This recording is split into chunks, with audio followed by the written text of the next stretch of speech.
Good day, everyone. For today's session, we will be discussing the semantic change. So, as we go through, I will be presenting the definition of semantic change and so on. As for the other members, they'll be presenting the traditional categories of semantic change, causes of semantic change, and lastly is the grammaticalization. By the way, I am Shana May Makamay from BLTP. Semantic change is a form of language change regarding the evolution of word usage, usually to the point that the modern meaning is radically different from the original meaning. So, semantic change refers to how meaning of words changes over time. The term semantic shift can also be used to refer to the changing meanings of words. Language change is not just about looking at new words which enter our language. It is also about considering words that change in meaning over time. Traditional scholarly study of ancient languages in the 19th century, or philology, meant that the details of meaning change in European languages were well known. The availability of a long written tradition, going back in the case of Greek to well before the 6th century BC, supplied an enormous quantity of text through which changes in words' meaning could be traced. Because of this history, Indo-European languages have had an overwhelming importance in the study of semantic change. All throughout history, semantic change have traditionally relied on Indo-European evidence much more than have our domains of modern linguistics. So I have presented here an example. For instance, since the advent of modern transport, the verb fly can refer to traveling as a passenger in an airplane. This is a meaning that was obviously unavailable before the 20th century, but it does not necessarily correspond to any change in the sense of fly itself. This is still seen as travel through the air. What has caused the change of meaning is possibly has nothing to do with language, but simply a change in words denotation, meaning it is more on the literal or primary meaning of a word. An important characteristic of semantic change is that it crucially involves polysemy, the existence of multiple meanings for a single word or phrase. A word does not suddenly change from meaning A to meaning B in a single move. Instead, the change happens via an intermediate stage in which the word has both A and B among its meanings. Consider the French noun glace or ice. In the course of 17th century, it acquired the additional sense ice cream or iced drink, but this did not replace the original sense.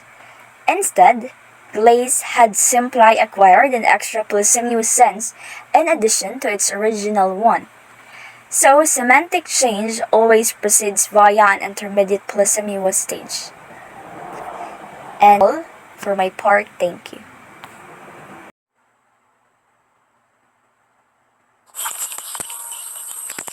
Thank you so much, Ms. Makamay. Now let's proceed to the traditional categories. We will consider four of these categories of semantic change. The first one is specialization, followed by generalization. Next is ameliorization, and the last one is pejorization.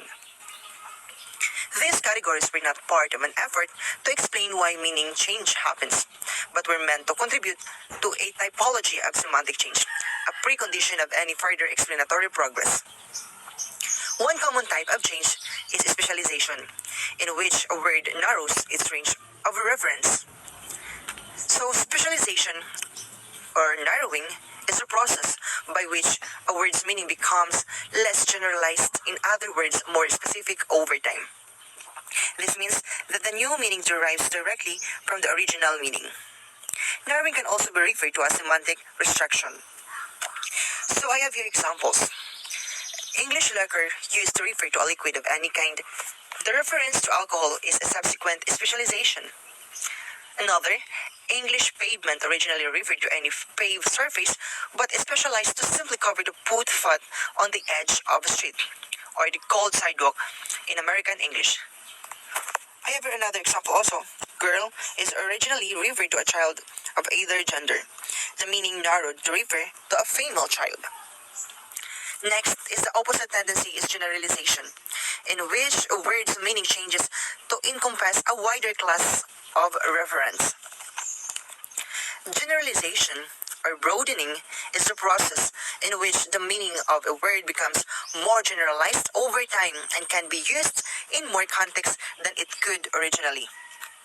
Semantic broadening is the antonym of semantic narrowing as a process that takes place. So example, Zealot first referred to a member of a Jewish resistance movement against the occupying Romans in the first century, and its contemporary meaning is fanatical enthusiast, is a latter generalization. French pannier or basket originally meant just a bread basket, but then it was subsequently generalized to baskets of any kind. Another example is business and cool.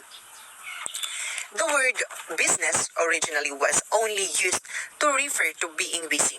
However, over the years, the meaning of this word broadened to refer to any type of work or job. The term cool was popular within the language of jazz musicians as it refers to a specific style of music. But as jazz music grew in popularity, the word started to be used in other contexts.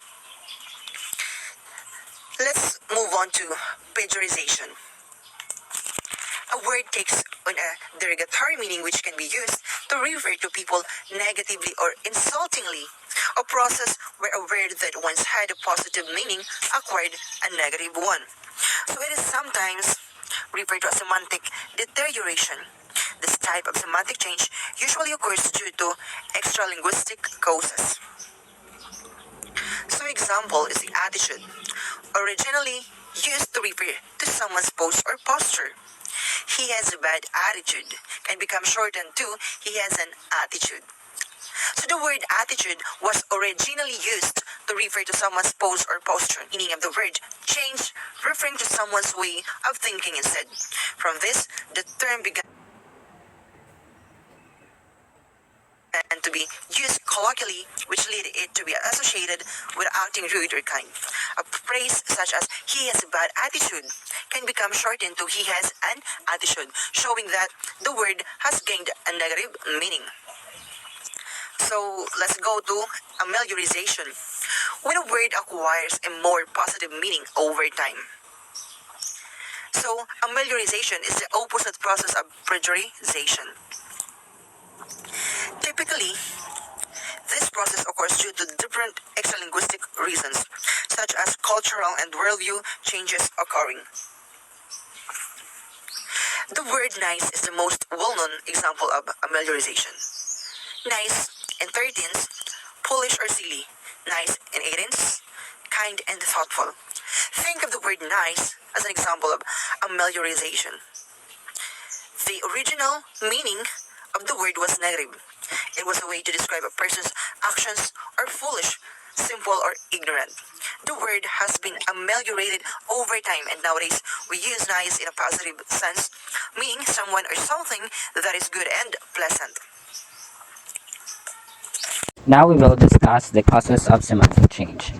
There are two causes of semantic change, and each causes has its factors.